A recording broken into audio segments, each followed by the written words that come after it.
E aí, moçada, beleza? Aqui é a professora Cíntia e hoje nós vamos resolver o problema número 12 do capítulo 23 do livro do Halliday. Esse capítulo aqui é sobre lei de Gauss, tá? Como vocês podem ver, eu já deixei os dados aqui do problema anotados para a gente ganhar um pouco de tempo.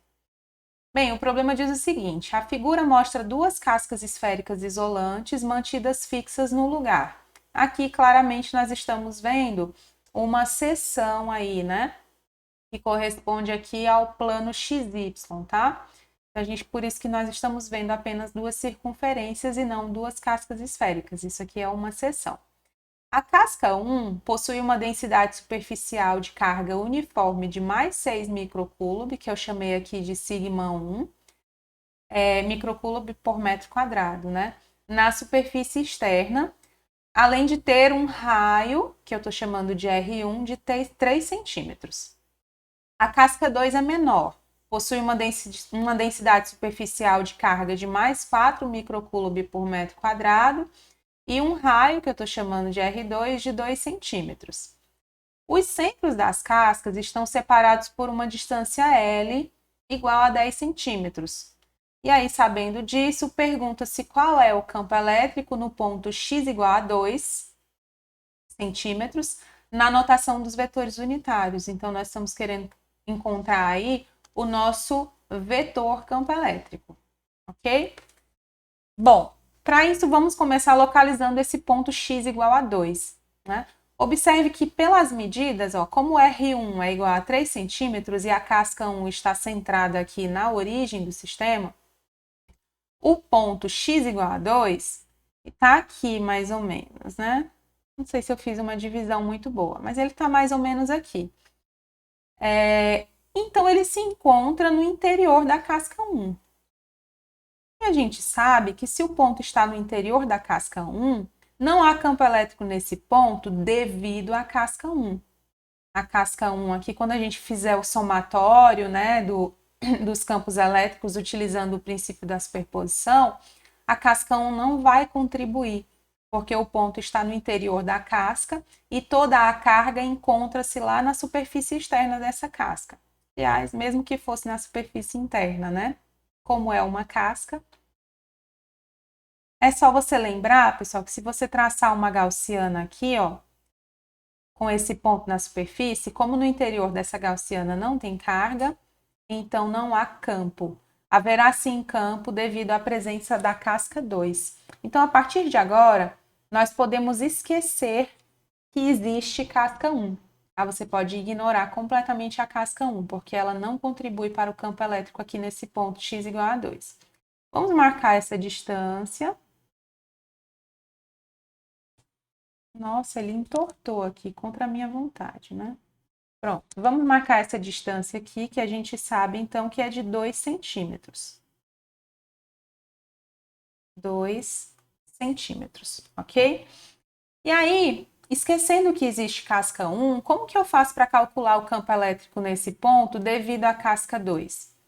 Bom, para isso eu vou precisar traçar uma superfície gaussiana, porque eu vou calcular esse campo utilizando a lei de Gauss. Né? Então, eu vou escolher uma superfície gaussiana observando a simetria do meu problema, que é uma simetria esférica, visto que aqui eu tenho uma casca esférica. Então, eu vou precisar traçar uma gaussiana que seja esférica também, concêntrica com essa casca 2. E o raio dela deve ser tal que esse ponto x igual a 2 pertença à sua superfície. Né? Então, vamos aqui. Eu vou pegar um compasso para me ajudar. Vou mirar aqui o meio da casca 2, mais ou menos, né? Vou tentar. E aí, a minha pontinha aqui, eu tenho que passar aqui pelo ponto x igual a 2. E aí, eu vou escolher uma cor aqui, vermelho, e vou girar esse meu compasso. Então, essa superfície aqui é uma casca esférica também, tá? Que eu acabei de desenhar. E ela contém o ponto x igual a 2, que é o ponto onde eu quero calcular o campo elétrico, ó, na sua superfície. E para isso, observe que a medida do raio dela deve ser quanto? Ora, aqui está o centro da casca 2, né? Então, o raio da nossa casca, o raio da nossa superfície gaussiana, aliás, eu vou traçar ele aqui de vermelho também, ó. Essa distância aqui, ela precisa ser igual a L menos 2. Vocês concordam comigo? Para que o meu ponto x igual a 2 pertença à minha superfície.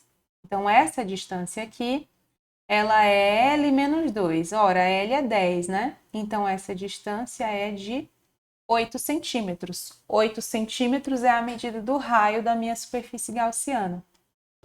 Agora que eu escolhi a minha superfície gaussiana, eu posso aplicar a lei de Gauss.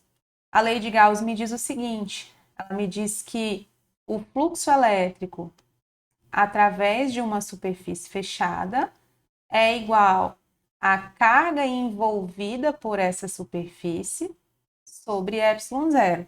Quando eu falo em superfície fechada aqui, eu estou me referindo à gaussiana, eu estou me referindo aqui a essa esfera vermelha, né? Esse fluxo, pessoal, esse fluxo ele é assim, ó, ele é a integral na superfície fechada desse produto escalar aqui entre o vetor E e o vetor dA, né? Esse fluxo, essa integral é a integral que me dá o fluxo elétrico através dessa superfície, né? Observe que para eu calcular esse fluxo, eu preciso entender a orientação desses dois vetores, o vetor E e o vetor dA. Então, eu vou analisar, isso vale para qualquer ponto da superfície, porque aqui nós estamos fazendo o uso da simetria, né? Então, se eu analisar aqui no próprio ponto, o que é que eu vou ter? Eu tenho aqui o nosso vetor campo elétrico apontando para fora, isso é muito importante, porque eu sei que a casca 2 está carregada com uma densidade superficial de carga que é, eu fiz um traço por acidente, que é positiva. Quando eu tenho uma carga positiva, essa carga produz um campo elétrico de afastamento, né, pelo padrão que nós estabelecemos. Então, para qualquer ponto da superfície esférica, na verdade, qualquer pontinho, eu sempre vou ter o vetor campo elétrico assim, ó, normal à superfície e apontando para fora dela, ok? O vetor área vai coincidir, né? O vetor área, ele aponta para fora também e é normal à superfície por definição, né? A forma como a gente define. Observe que, então, o ângulo entre os vetores E e dA é zero. E isso faz com que esse produto escalar possa ser escrito como simplesmente, eu vou escrever aqui na linha de baixo, tá? Esse produto escalar se torna simplesmente EDA, visto que aqui está subentendido um cosseno, mas esse cosseno é o cosseno de 0 graus, que é o ângulo entre os vetores E e dA. E o cosseno de 0 graus é igual a 1. Então, eu vou omitir essa informação. Tá? Se essa casca 2 estivesse carregada com carga negativa, aí o vetor campo elétrico estaria apontando para dentro da gaussiana, o ângulo seria de 180 graus e o cosseno seria menos 1. A gente ganharia um sinal de menos, né? Mas não é o caso aqui. Bom, então, seguindo, né, nós temos que a integral na superfície fechada de EDA é igual à carga envolvida por essa superfície. Mas quem é a carga envolvida por essa superfície? A carga envolvida é a carga que está distribuída sobre a casca 2, né? E para eu encontrar, é só eu me lembrar da definição de densidade superficial de carga. A densidade superficial de carga é a razão entre a carga que está distribuída sobre uma certa superfície e a área dessa superfície. De tal maneira que a carga da casca 2 a gente obtém multiplicando a densidade superficial de carga da casca 2 vezes a área da casca 2, que eu vou chamar de A2 por enquanto, ok? Então, escrevemos a carga envolvida, ainda está faltando a gente dividir por ε0. Eu vou subir aqui um pouco para ganhar um pouquinho de espaço, tá, gente? Bem, então aqui nós ficamos com essa integral, a gente ainda pode facilitar mais a nossa vida, né? Esse campo elétrico, ele tem o mesmo módulo para qualquer ponto da nossa superfície gaussiana. Então, visto que ele é constante, eu posso tirar ele da minha integral e ficar apenas com a integral na superfície fechada de dA. Isso aqui será, então, igual a σ2 vezes a área da casca 2. A área da casca 2 é 4π, isso vale para qualquer superfície esférica, né? A área de uma superfície esférica é 4π vezes o raio dessa superfície ao quadrado. E o raio da casca 2 a gente chamou de R2, né? Tudo isso sobre ε0. Bom, vamos continuar. Subir aqui mais um pouquinho. Então, nós temos que o campo elétrico, né, o módulo do campo elétrico, aliás, vezes a integral na superfície fechada de dA. E quando eu faço o somatório de todos os dAs sobre toda a minha superfície, lembrando que essa superfície aqui do cálculo do fluxo elétrico é a superfície gaussiana. Então, quando eu somo todos os elementos de área que compõem essa superfície, eu tenho a área total dessa superfície, que é 4π vezes o raio da minha gaussiana. Vocês são lembrados quanto é o raio da nossa gaussiana? É essa medida que a gente traçou de vermelho aqui, 8 centímetros. Ó. Eu já vou substituir esse valor para não precisar nomear outra variável, tá? Então, eu vou chamar isso aqui de 0,08 mesmo, vou atribuir logo o valor. Por que 0,08?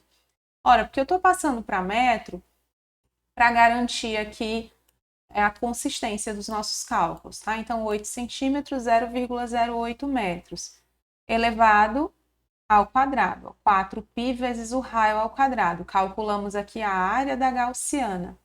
Isso aqui é igual a σ2 vezes 4π R2 ao quadrado, que eu havia me esquecido, dividido por ε0. Daqui, então, nós temos que o módulo do nosso campo elétrico, para a gente simplificar aqui, né, ó. Então, o módulo do nosso campo elétrico vai ser igual a σ2, mas σ2 é 4 microcoulomb por metro quadrado.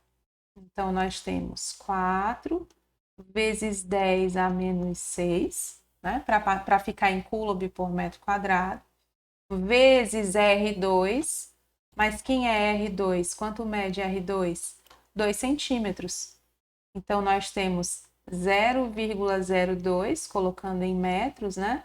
Ao quadrado, sobre ε0, que é 8,85 vezes 10 elevado a menos 12 em unidades SI, e esse 0,08 ao quadrado vem aqui para baixo. Aqui nós temos que fazer umas continhas para obter. Como nós colocamos tudo no Sistema Internacional de Unidades, eu não estou mais preocupada com unidade de medida, tá, gente? Então, fazendo os nossos cálculos, ó, 4 vezes 10 a menos 6, que multiplica 0,02 ao quadrado, dividido por, abre parênteses, 8,85 vezes 10 a menos 12, vezes 0,08 ao quadrado. Isso aqui vai me dar um total de 28.248,6 newtons por coulomb, que eu coloquei no SI. Dá para a gente reescrever isso como 2,8 vezes 10 elevado à quarta potência. Ó. em Newton por Coulomb. Esse é o módulo do nosso campo elétrico. Mas não é isso que pede, né, a questão. A questão pede o vetor campo elétrico na notação dos vetores unitários. Ora, eu já sei o módulo, vamos definir agora a orientação observando a figura. Como nós estamos aqui nesse pontinho x igual a 2, é um ponto que está sobre o eixo x e a gente sabe que o campo elétrico é um campo elétrico de afastamento, esse vetor que eu coloquei aqui nessa cor vinho, né, ele já me dá a orientação. É só eu observar aqui a posição dos eixos coordenados, né? Ele é um vetor que tem a direção do eixo x, mas aponta no sentido negativo. Então, esse vetor campo elétrico, ele aponta na direção menos i. Então, eu vou escrever o nosso vetor campo elétrico como sendo menos 2,8 vezes 10 à quarta e isso aqui medido em newtons por Coulomb, ok? E tá pronto o sorvetinho. Pessoal, esse foi o probleminha desse vídeo e nos vemos na próxima, tá? Um abraço.